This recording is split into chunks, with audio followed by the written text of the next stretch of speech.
రంగస్థలం గురించి సుకుమార్ గారి డైరెక్షన్లో రంగస్థలం నాకు నటన చూసి ఇతనికి బెస్ట్ యాక్ట్ అవార్డు రావాలని మనస్ఫూర్తిగా అనిపించింది. అంటే అంత గొప్ప పెర్ఫార్మెన్స్ చేశాడు. భవిష్యత్తులో ఇతను ఉత్తమ నటుడు కూడా కావాలి, ఉత్తమ నటుడు అవార్డు అందుకోవాలి. ఎందుకంటే తనకి ఇక్కడ పెరగల, ఆంధ్రాలో పెరగల, కీలకమైన సంవత్సరాలన్నీ తమిళనాడులో పెరిగాడు, కొంత హైదరాబాద్లో తెలంగాణలో పెరిగాడు.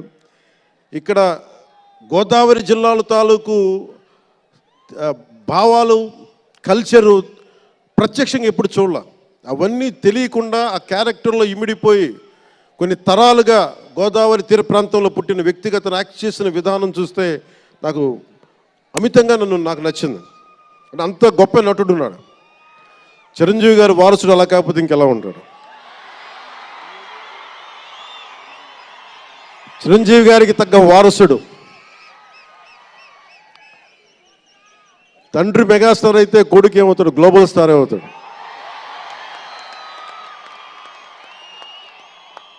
అంటే చిరంజీవి గారిని ఎందుకు అంటే ఎక్కడ గుర్తు పెట్టుకోవాలంటే, అంటే నాకు మా అన్నయ్య అంటే ఎందుకు గౌరవం, మొన్న కూడా ఇంట్లో అప్పుడప్పుడు చెప్తా ఉంటాం. ఆయన ఒక మొగల్తూరు నుంచి వచ్చిన వ్యక్తి, ఎవరు ఆధారం లేరు. మీరు ఇంతమంది లక్షల మంది ఇక్కడ ఉన్నారు, జనం ప్రజలందరూ ఉన్నారు. మనకు ఎవరో ఒకరు ఉండాలి అని అనుకోకర్లా, మీకు మీరే ధైర్యం. మీరు అనుకుంటే మీరు సాధిస్తారు. గుండె లోతల్లో నుంచి నేను సంకల్ప బలం ఉండి దానికి తగ్గ పట్టుదల కార్యదక్షత ఉంటే మెగాస్టార్ చిరంజీవి గారిలాగా ఎలా సాధించగలరో ప్రతి ఒక్కరూ మీరు కోరుకున్న దాంట్లో సాధించగలరు. అంటే ఆయన ఒక్కడు పెరిగి మా అందరికీ ఆశ్రయం ఇచ్చాడు, ఊతం ఇచ్చాడు. ఆయన ఊతం వల్లే నేను ఈ రోజున మీ అందరికీ కూర్చొని మారుమూల ప్రాంతాల్లో భయపడడానికి, అందరూ భయపడే రోడ్లకి వెళ్ళగలుగుతున్నాను, రోడ్లు వేయడానికి. అంటే ఆ మూలాలు చిరంజీవి గారు మాకు నేర్పించింది. అంటే ఇది ఎందుకు చెప్తున్నానంటే, నేను చిరంజీవి గారిని ఎంత కష్టపడేవారు ఆయన కష్టపడి బయటికి వచ్చి ఇంటికి వస్తే నేను అర్ధరాత్రి పూట వెయిట్ చేసేవాడిని అక్కడ సోఫాలో పడుకున్నాను హాల్లో.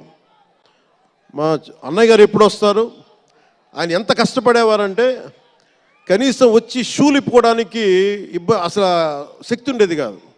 అలిసి సొలిసి ఒళ్ళు కుమిలిపోయి, అంటే ఏమంటుందని అసలు కందిపోయి దెబ్బలు తిని, ఎందుకంటే అప్పుడు సేఫ్టీ మెకానిజం లేదు. మన గుండా షూటింగ్ టైంలో మొన్న ఏదో అనకాపల్లి వెళ్తుంటే ఇక్కడే చిరంజీవి గారు చేశారు.